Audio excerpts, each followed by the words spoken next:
আকাশবাণী খবর পড়ছি নমামি বসুরুদ্র। প্রথমে বিশেষ খবর। প্রধানমন্ত্রী নরেন্দ্র মোদী আজ নতুন দিল্লিতে সেবা তীর্থ ভবন কমপ্লেক্সের উদ্বোধন করে বলেছেন, এই উদ্যোগ বিকশিত ভারতের লক্ষ্যে দেশের যাত্রার এক গুরুত্বপূর্ণ মাইলফলক। সংসদের উভয় কক্ষ লোকসভা ও রাজ্যসভা আজ মুলতুবি হয়ে গেছে। আগামী 9 মার্চ বাজেট অধিবেশনের দ্বিতীয় পর্ব শুরু হবে।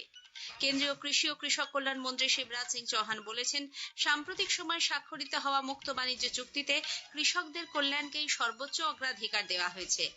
বাংলাদেশের ত্রয়োদশ জাতীয় সংসদ নির্বাচনে বাংলাদেশ ন্যাশনালিস্ট পার্টি বিএনপি 2/3-এরও বেশি সংখ্যাগরিষ্ঠতা নিয়ে ক্ষমতায় আসতে চলেছে।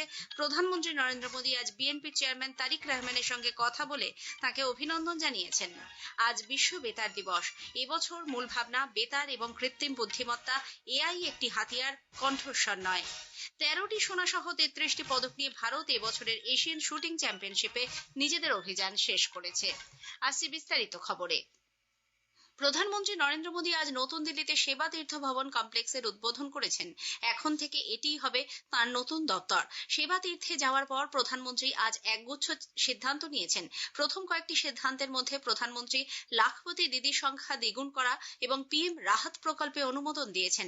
একই সঙ্গে কৃষি পরিকাঠামো তহবিল দ্বিগুণ করা এবং 10,000 কোটি টাকা স্টার্ট আপ ইন্ডিয়া ফান্ড 2.0-তেও অনুমোদন দিয়েছেন প্রধানমন্ত্রী। শ্রী মোদী কৃষক, মহিলা, যুব এবং সমাজের দুর্বল নাগরিকদের ক্ষমতায়নে বেশ কিছু গুরুত্বপূর্ণ ফাইলে স্বাক্ষর করেছেন। সেবা তীর্থে শ্রী মোদীর প্রথম কয়েকটি সিদ্ধান্তে সমাজের প্রতিটি স্তরে সেবা ও সহায়তার ভাবনা প্রতিফলিত হয়েছে। উল্লেখ্য, পিএম রাহাত প্রকল্পে পথ দুর্ঘটনায় আহতদের জীবন রক্ষা এবং দ্রুত চিকিৎসা সুনিশ্চিত করতে 1.5 লক্ষ টাকা পর্যন্ত বিনামূল্যে চিকিৎসা প্রদানের সংস্থান রয়েছে। উপরাষ্ট্রপতি সিপি রাধাকৃষ্ণন সেবা তীর্থের উদ্বোধনকে এক ঐতিহাসিক মুহূর্ত বলে উল্লেখ করেছেন। প্রধানমন্ত্রী নরেন্দ্র মোদী বলেছেন, সেবা তীর্থ, কর্তব্য ভবন 1 ও 2 বিকশিত ভারতের লক্ষ্যে দেশের যাত্রার এক গুরুত্বপূর্ণ মাইলফলক।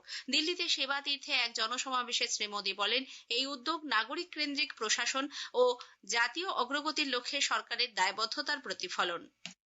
अपने लक्ष्य में विजयी होने का दैवीय आशीर्वाद हमारे साथ है।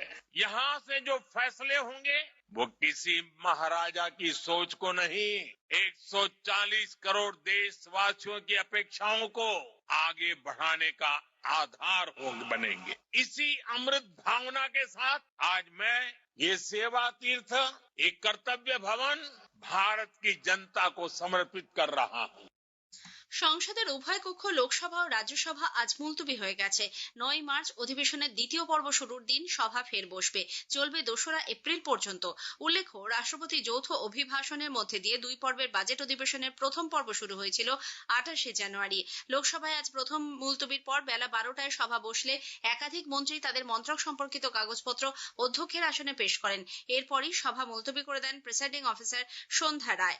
এর আগে প্রিসাইডিং অফিসার সন্ধ্যা রায় প্রাক্তন সাংসদ ভগবান দাস রাঠোরের প্রয়াণে শোক জ্ঞাপন করেন। প্রয়াত নেতার প্রতি শ্রদ্ধা জানাতে সভায় নীরবতা পালন করা হয়। রাজ্যসভায় শূন্যকাল ও প্রশ্নোত্তর পর্ব সুষ্ঠুভাবেই চলে। চেয়ারম্যান সিপি রাধাকৃষ্ণন রাষ্ট্রপতির একটি বার্তা পড়ে শোনান। সেখানে শ্রীমতী মুর্মু গত 28 জানুয়ারি তার যৌথ অভিভাষণের জন্য রাজ্যসভার সদস্যদের ধন্যবাদ জানিয়েছেন। কংগ্রেস নেতা রাহুল গান্ধী গণতান্ত্রিক প্রক্রিয়া, সাংবিধানিক আচার এবং সংসদীয় নীতি মানছেন না বলে বিজেপি অভিযোগ করেছে। নতুন দিল্লিতে আজ সাংবাদিকদের বিজেপির মুখপাত্র রবিশঙ্কর প্রসাদ বলেন, শ্রী গান্ধী দেশের রাজনীতি বোঝেন না। অগণতান্ত্রিক আচরণের মধ্যে দিয়ে তিনি দেশের মর্যাদা ক্ষুণ্ণ করছেন বলেও অভিযোগ করেন শ্রী প্রসাদ। কেন্দ্রীয় কৃষি ও কৃষক কল্যাণ মন্ত্রী শিবরাজ সিং চৌহান বলেছেন, সাম্প্রতিক সময়ে স্বাক্ষরিত হওয়া মুক্ত বাণিজ্য চুক্তি, তা সে ইউরোপীয় ইউনিয়নই হোক বা মার্কিন যুক্তরাষ্ট্র, সব ক্ষেত্রেই কৃষকদের কল্যাণকে সর্বোচ্চ অগ্রাধিকার দিয়ে জাতীয় স্বার্থ সুরক্ষিত রাখা হয়েছে। নতুন দিল্লিতে ICAR, ভারতীয় কৃষি গবেষণা প্রতিষ্ঠান IARI এর 64তম সমাবর্তনের ভাষণে শ্রী চৌহান বলেন, বর্তমানে চীনকে ছাপিয়ে ভারত ধান উৎপাদনে প্রথম স্থানে পৌঁছেছে। দেশে উৎপন্ন বিভিন্ন প্রজাতির গমও আন্তর্জাতিক স্বীকৃতি লাভ করেছে। প্রধানমন্ত্রীর সুদক্ষ নেতৃত্বে শক্তিশালী, উন্নত, আত্মনির্ভর ও বিকশিত ভারত গড়ে উঠেছে। ভারতের এই যাত্রায় নিজেদের অবদান রাখার জন্য পড়ুয়াদের প্রতি আহ্বান জানান তিনি। प्रधानमंत्री श्रीमान नरेंद्र मोदी जी ने किसानों की समस्या को पहचाना और पहचान कर एग्रीकल्चर इंफ्रास्ट्रक्चर फंड के नाम पर 1 लाख करोड़ रुपए से ज्यादा की संरचनाएं किसानों के उत्पाद को सुरक्षित रखने के लिए बनाई जाएगी। ये ऐतिहासिक फैसला किया। इसके कारण जो फसलों का नुकसान होता था, फल और सब्जियों का नुकसान होता था, उस नुकसान में 5 से लेकर 15% तक की कमी आई। প্রধানমন্ত্রী নরেন্দ্র মোদী রবিবার 22শে ফেব্রুয়ারি আকাশবাণীতে মন কি বাত অনুষ্ঠানে দেশ বিদেশের মানুষের সঙ্গে তাঁর চিন্তা ভাবনা ভাগ করে নেবেন। এটি হবে মাসিক এই বেতার অনুষ্ঠানের 131তম পর্ব। আকাশবাণী ও দূরদর্শনের সবকটি চ্যানেলে সকাল 11 থেকে এই অনুষ্ঠানটি শোনা যাবে। মন কি বাতের জন্য এবারেও সাধারণ মানুষের পরামর্শ, বক্তব্য ও মতামত জানতে চেয়েছেন প্রধানমন্ত্রী। মাইগভ ওপেন ফোরাম কিংবা নরেন্দ্র মোদী অ্যাপে লিখিত বার্তা পাঠানো যাবে। টোল ফ্রি নাম্বার 1800117800 মারফতও পাঠানো যাবে বার্তা। এই খবর আপনারা শুনছেন আকাশবাণী থেকে। আমাদের সংবাদ শুনতে পাবেন ইউটিউব চ্যানেল আকাশবাণী সংবাদ বাংলা, ফেসবুক ও ইনস্টাগ্রাম আকাশবাণী সংবাদ কলকাতা এবং এক্স হ্যান্ডেল এআইআর নিউজ কলকাতাতে। বাংলাদেশের ত্রয়োদশ জাতীয় সংসদ নির্বাচনে বাংলাদেশ ন্যাশনালিস্ট পার্টি বিএনপি 2/3-এরও বেশি সংখ্যাগরিষ্ঠতা নিয়ে ক্ষমতায় আসতে চলেছে। 297টি আসনের মধ্যে বিএনপি ও তার জোট সঙ্গীরা 212টি আসনে জয়ী হয়েছে। বাংলাদেশ জামাতে ইসলাম পেয়েছে 77টি আসন। বিএনপি প্রধান তারেক রহমান ঢাকা ও বগুড়া আসনে জয়ী হয়েছেন। প্রধানমন্ত্রী নরেন্দ্র মোদী আজ বাংলাদেশ ন্যাশনালিস্ট পার্টির চেয়ারম্যান তারেক রহমানের সঙ্গে কথা বলে তাকে অভিনন্দন জানান। ঢাকা থেকে প্রসার ভারতীর সংবাদদাতার একটি প্রতিবেদন। In a message posted on X, Prime Minister Narendra Modi conveyed his best wishes and reaffirmed India's commitment to strengthening bilateral ties and supporting a democratic, progressive and inclusive Bangladesh. He said the election result reflects the confidence of the Bangladeshi people in Tariq Rahman's leadership. Several other countries also congratulated the Bangladesh Nationalist Party following its landmark victory. According to unofficial figures from the Election Commission, out of 297 constituencies, the BNP and its allies secured 212 seats, including 209 won by the BNP alone, while Bangladesh Jamaat-e-Islami and its ally won 77 seats. Polling was held in 299 out of the 300 constituency. The Election Commission said the simultaneous national referendum recorded a 60.27% turnout, with the yes vote receiving a clear majority. Naval Singh Parmar, Akashvani News, Dhaka. আজ বিশ্ব বেতার দিবস। এবছর মূল ভাবনা বেতার এবং কৃত্রিম বুদ্ধিমত্তা, এআই একটি হাতিয়ার, কণ্ঠস্বর নয়। উল্লেখ্য 1946 সালে 13 ফেব্রুয়ারি রাষ্ট্রসংঘ তাদের বেতার সম্প্রচার শুরু করে। 2011 সালে স্পেন সহ কয়েকটি দেশ বেতার দিবস পালনের জন্য ইউনেস্কোর কাছে প্রস্তাব রাখে। তারপরই 2012 সাল থেকে প্রতি বছর 13 ফেব্রুয়ারি বিশ্ব বেতার দিবস হিসেবে পালিত হচ্ছে। এই উপলক্ষে ছত্তিশগড় আকাশবাণী রায়পুর ইউনেস্কোর সঙ্গে যৌথ উদ্যোগে আজ বিশ্ব বেতার দিবস সম্মেলনের আয়োজন করে। অনুষ্ঠানের উদ্বোধন করেন ছত্তিশগড়ের মুখ্যমন্ত্রী বিষ্ণুদেব সাই।